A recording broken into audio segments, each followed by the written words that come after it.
नमस्कार, मैं हूं प्रभु चावला। सच्ची बात में आज बारी करेंगे कि क्या लॉकडाउन को उठाने का समय आ गया है कि नहीं। 70 दिन तक भारतवर्ष की 130 करोड़ जनता लगभग हाउस अरेस्ट में जी रही थी।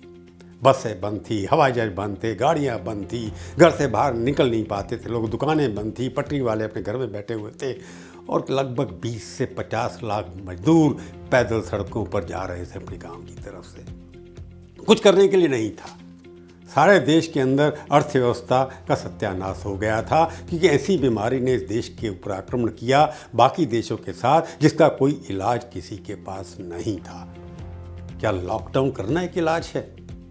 लॉकडाउन की वजह से लोग बीमार भी हुए, उनको दूसरी किस्म की बीमारियां हो गई, किसी को हार्ट अटैक हो गया, किसी को इन्फ्लुएंजा हो गया। उसकी खबरें तो छपती नहीं, अखबारों में आती नहीं हैं। केवल 1,75,000 लोगों को कोरोना ने घायल कर दिया, उसकी सुर्खियां बनती चली गई। टीवी के अंदर उसके बारे में लिखता चला गया कि आज इतने हज़ार केस बढ़ गए, इतनी सिटी में ये कुछ हो गया। लोगों की मृत्यु कितनी बहुत कम हुई है, जो भी मरा है दुखदाई है। देश के अंदर किसी का मरना बहुत ही दुखी का विषय है।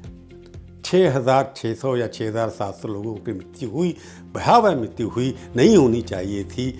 परंतु क्या उसकी वजह से सारे देश को बंद करना आवश्यक था भी। ये भी हो सकता है कि लॉकडाउन करने से जो संख्या आज 1,75,000 है, शायद कई लाख गुना और ज़्यादा होती, 10 गुना होती, 5 गुना होती, 3 गुना होती। ये तो एक कयास लगाए जा सकते हैं। शायद लोगों की मृत्यु भी ज़्यादा होती, परंतु उसकी वजह से जो बेरोजगारी बढ़ी है, लगभग $26 बिलियन, यानी कि हमारी जो राष्ट्रीय आय सारे साल की है उसका 10% का नुकसान 3 महीने के अंदर ही हो गया।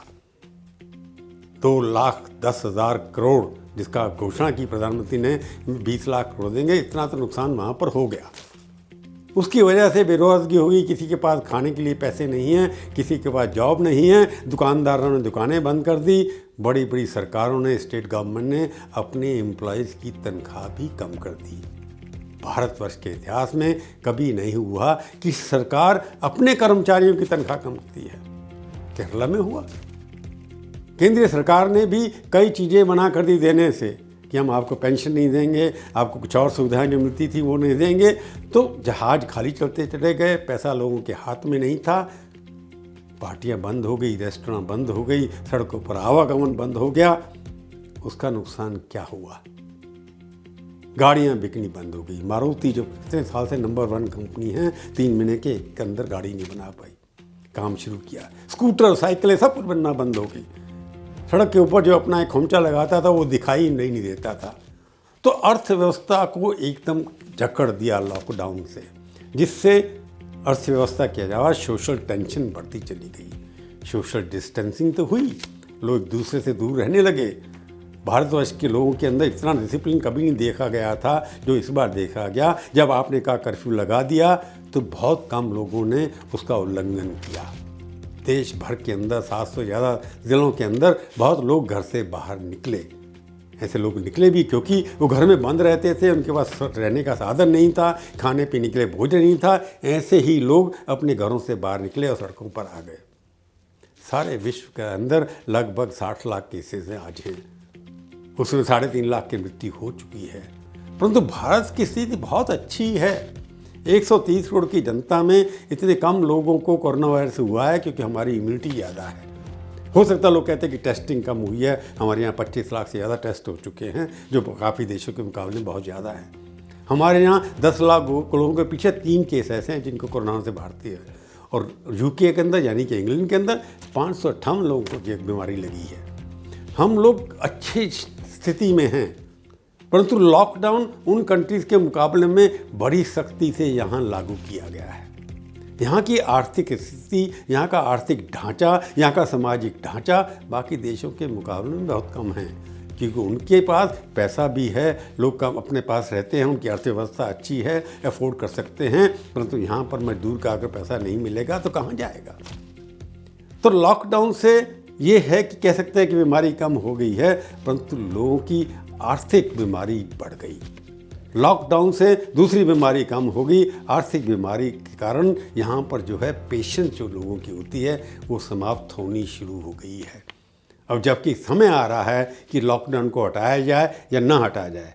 बाबू लोग पॉलिटिशियन तो यही चाहते हैं कि जितनी चीज़ें बंद रहेंगी इसलिए उनकी जिम्मेवारी भी उतनी कम होती चली जाएगी, परंतु ये नहीं सोचते कि अगर लॉकडाउन नहीं होगा, भारत के अंदर अगले 1 साल के अंदर जो जॉब चली गई, जो फैक्ट्रियां बंद हो गई, वो लोग मजदूर जो अपने अपने घरों में चले गए वापस कैसे आएंगे।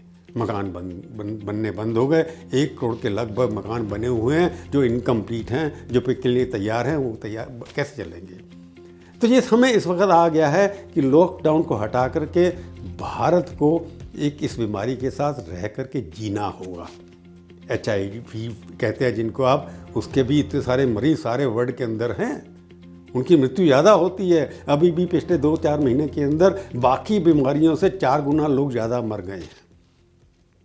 क्या कोविड की जब तक इलाज नहीं होगा, क्या हम बंद कमरे में बैठकर क्या करेंगे। तो इसलिए देश के अंदर कोविड को एक अलग बीमारी को मान करके किस तरह से उससे निपटना है, क्योंकि जब तक कोई दवाई नहीं आती, क्योंकि आज तक HIV एड्स की कोई दवाई नहीं आई है।